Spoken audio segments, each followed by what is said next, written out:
Bà chấm đẹp số ông bố mình bong bóng từng ở khní bà ngàyนี้ trên ba video từ bốn riêng riêng tích hay cái miền play chơi miền mục mà hộp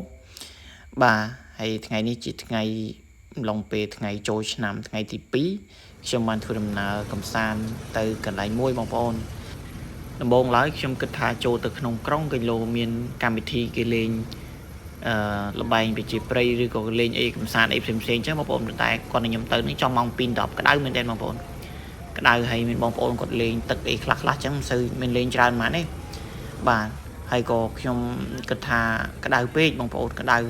hay được sạc trong từ pê ngày mình toàn mình nè lên ấy tràn thế hay nè lụa đố có cái bông tariệp trong đãวันលក់ទៅតាមដងផ្លូវអញ្ចឹងបងប្អូនហើយខ្ញុំគិតថាដូរទិសដៅទៅតំបន់ភ្នំបាទជួបបងប្អូនក្មួយៗនេះគេសក់គេដល់កសក់ទៅពាក់សក់ហើយគេលេងសើចជាមួយខ្ញុំអញ្ចឹងបងប្អូនហ្នឹងហើយបន្ទាប់មកក៏ចាប់ដើមមកដល់កន្លែងដែលខ្ញុំត្រូវមកហើយបងប្អូននេះបាទនៅតំបន់ចិត្តភ្នំបងប្អូនបេះផ្លែតបែកបាទសុំផ្លែតបែកមីងតែគាត់ជាអ្នកលក់នៅចិត្តហ្នឹងចិត្តភ្នំណាក៏សុំផ្លែតបែកគាត់បាទឲ្យបេះខ្លួនឯងអញ្ចឹងបងប្អូនបេះមកមានអាទុំមានអាចាស់អញ្ចឹងណាបាទហើយក៏ចាប់ដើមបេះបាន 4-5 អញ្ចឹងដើម្បីយកទៅអង្គុយហូបនៅម្ដុំមាត់ស្រះបងប្អូនបាទក៏មានស្រះគេធំហើយយើងអង្គុយមើលថ្ងៃលិចអូពិតជាស្រស់ស្រាយមែនតើបងប្អូនហើយឥឡូវនេះក៏បងប្អូនមើលតបែកនេះតបែកទុំក្អូបឈ្ងុយបាទផ្លែតបែកនេះគឺវាផ្លែទុំគឺឈ្ងុយបងប្អូនប៉ុន្តែគាត់ថាខ្ញុំអត់អាចហូបទាំងក្របបានទេដោយសារខ្ញុំនិយាយតែពិតអាក្របហ្នឹងរសជាតិឆ្ងាញ់តបែកប៉ុន្តែជាទូទៅខ្ញុំអត់សូវហ៊ានហូបក្របចឹងបងប្អូនខ្លាច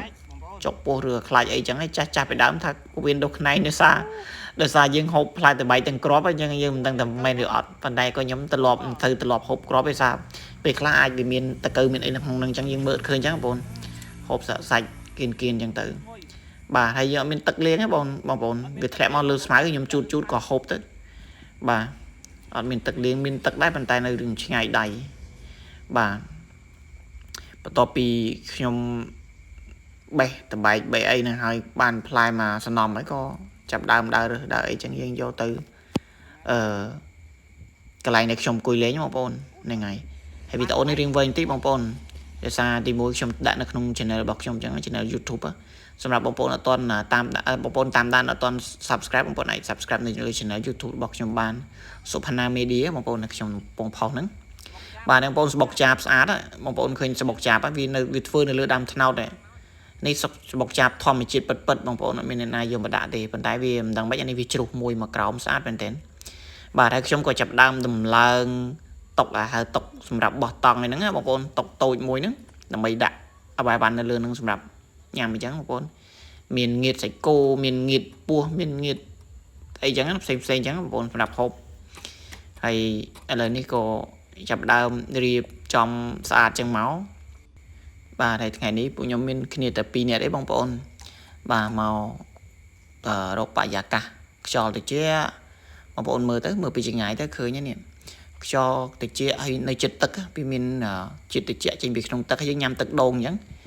បាទញ៉ាំងៀតគោហើយយើងហូបជាមួយនឹងទឹកដូងបាទនេះផឹកទឹកដូងក្លែមងៀតគោហើយមានផ្លែឈើមានទាំងចេកមានទាំងស្វាយមានទាំងស្វាយទុំស្វាយខ្ចីអញ្ចឹងណាបាទហូបផ្លែឈើហើយមើលទេសភាពបងប្អូនស្ងប់ស្ងាត់ល្អហើយក៏មានខ្យល់រសៀកមកអញ្ចឹង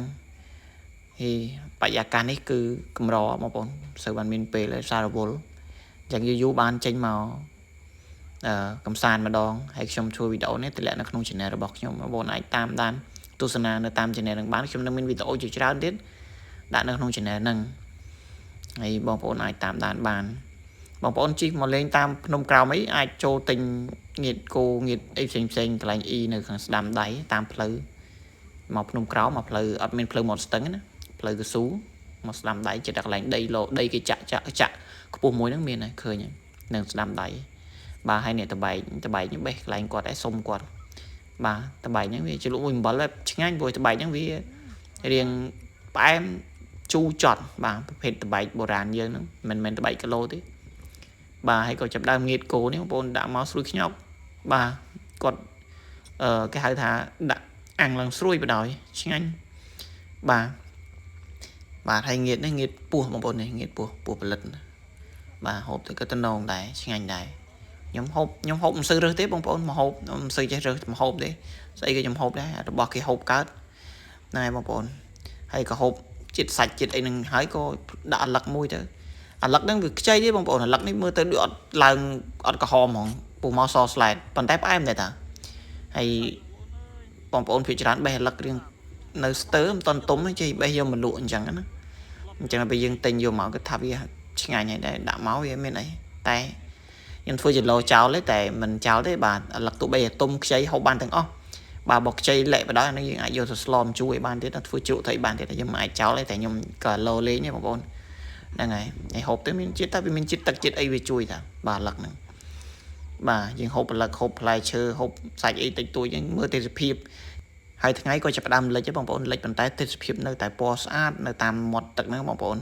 ហើយវីដេអូខ្ញុំថ្ងៃនេះមានតែប៉ុណ្្នឹងបងប្អូនអរគុណច្រើនជួបគ្នានៅវីដេអូក្រោយ